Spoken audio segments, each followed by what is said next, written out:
Olá meus caros, aqui é Matheus e nesse vídeo eu vou falar para você como é que a fiscalização ela tem se comportado nos casos em que ela identifica supostos itens sendo tomado crédito de ativo imobilizado, onde ela entende que esses itens são, por exemplo, alheios à atividade do estabelecimento. Gente, esse tema ele é tão importante porque ele é o bem ser alheio ou não à atividade do estabelecimento é, na minha opinião, assim, sem dúvidas, o tema mais discutido no Conselho de Contribuintes do Estado de Minas Gerais sobre ICMS, a tomada do crédito de ICMS de ativo imobilizado.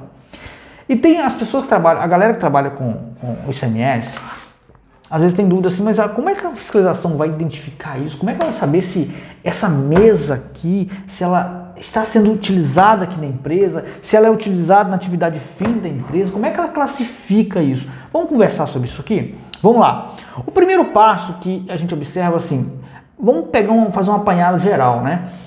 É que essas informações, a princípio, são extraídas da EFD. E aí vem um ponto interessante.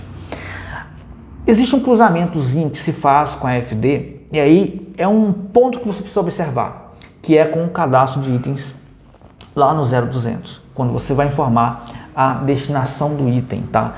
E às vezes um item que está no bloco G, que ele deve ser obrigatoriamente um item do ativo imobilizado, ele está classificado no 0200 como material de uso e consumo. Então isso é um ponto de atenção, tá? Nesse primeiro momento. Mas a fiscalização, pelo menos pelos julgamentos que eu acompanhei, o problema não foi aí não. O problema foi que a fiscalização pegou lá a ficha SIAP e ela identificou, comparando com a atividade que aquele contribuinte exerce, com os documentos fiscais que ele emite para cobertar suas prestações de serviço, as suas operações, ela identificou ali alguns itens que, na opinião dela, são alheios à atividade do estabelecimento. E aí, esse é o primeiro ponto, porque eles fazem uma recomposição desse livro, dessa ficha SIAP sua. Então, se você tinha um crédito de 20 mil reais, pode ser que eles façam essa recomposição. Na opinião deles, eles vão fazer lá a exclusão desses itens, que na opinião da fiscalização são alheios à atividade do estabelecimento, e elas demonstram que, determinado por período, quais são os valores apropriados indevidamente a título de crédito ICMS de ativo imobilizado. Bom, esse é o primeiro passo. O contribuinte tem a oportunidade de se defender, obviamente, e geralmente o impugnante, que é o contribuinte que está se defendendo de um auto de infração, ele se defende enviando uma planilha para a fiscalização, e aí eu sugiro fazer isso, né, com cada item da ficha SIAP, colocando lá a descrição, em qual departamento da empresa é utilizado, e faz uma descrição bem caprichada desse uso desse equipamento. Num outro momento, e claro que aí você vai mostrar, olha, esse produto aqui, ó, vamos supor que isso aqui, na opinião do contribuinte, fosse um bem do ativo imobilizado e que, na opinião do contribuinte, é utilizado na atividade de fim do estabelecimento.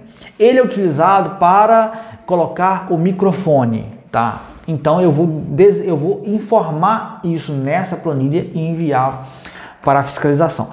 Essa planilha também pode ser requerida pela própria fiscalização. No outro momento, a fiscalização pode, a critério dela, promover uma diligência para confirmar as alegações do impugnante. Esse é um ponto importante, porque aí, na diligência, vai buscar comprovar se essas informações realmente são verídicas ou não. Então, tem que dar uma caprichada aí, gente. Não adianta falar assim, eu vou colocar dessa forma aqui porque não vai vir ninguém aqui. Pronto, converte em diligência, viu que você não bate o Lé com o CRE e você vai perder aí os seus direitos, né, nessas alegações, até no julgamento em esfera administrativa, você já sai perdendo por conta disso aí. E uma das coisas que eles buscam olhar muito é o local de aplicação desse bem. Aconteceu muito que nessas diligências, eles detectaram que o bem sequer estava na empresa, né? É um veículo que estava arrendado. Então faz uma diligência, o próprio funcionário da empresa dá essa informação para a fiscalização. Aí complica o contribuinte que tomou o crédito desse bem. Então tem que tomar um cuidado. É porque eu anotei aqui, gente, os passos, que são muitos. Bom, aí depois, se tem alguns casos você tem, inclusive, o contribuinte fazendo a contratação de um perito, a fiscalização tem a oportunidade de confirmar se essas informações do perito são verdadeiras ou não.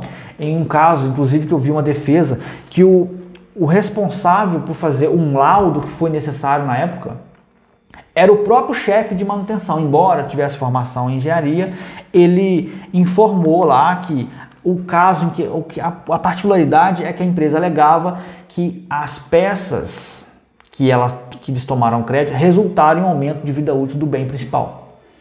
E aí ele respondeu que todas aquelas peças resultaram em um aumento de vida útil do bem principal de cada um deles em 2 anos. Isso foi contestado assim, na lata, por quem promoveu a diligência para confirmar essas opiniões de quem promoveu ali a estruturação do laudo. E o problema do laudo também foi que ele não foi feito da forma como a legislação prevê. Isso foi um outro requisito que foi também muito importante e no final das contas o contribuinte saiu prejudicado. Então, tá vendo aí? São muitas oportunidades. Então, se faz o levantamento dessas informações, depois vai para o julgamento. Chega no julgamento, bom, se não for confirmado, se ficar confirmado que aqueles bens realmente são alheios à atividade do estabelecimento, você vai ter que fazer o estorno desses créditos e pagar, né, os créditos indevidamente apropriados com a reconstituição gráfica dos períodos anteriores. Mas, em alguns casos, o Conselho do Contribuinte tem entendido que existem bens que a fiscalização entende como bens alheios ao estabelecimento e o Conselho do Contribuinte tem julgado de forma favorável ao contribuinte. Tem esses 2 casos, mas é isso aí. Bom, dia 18/7 tem um workshop para a gente conversar exclusivamente sobre crédito de ativo imobilizado. Tem um link aqui na bio, é só você clicar para você garantir a sua vaga. O evento é Workshop Online ICMS Carga Pesada, você não pode perder.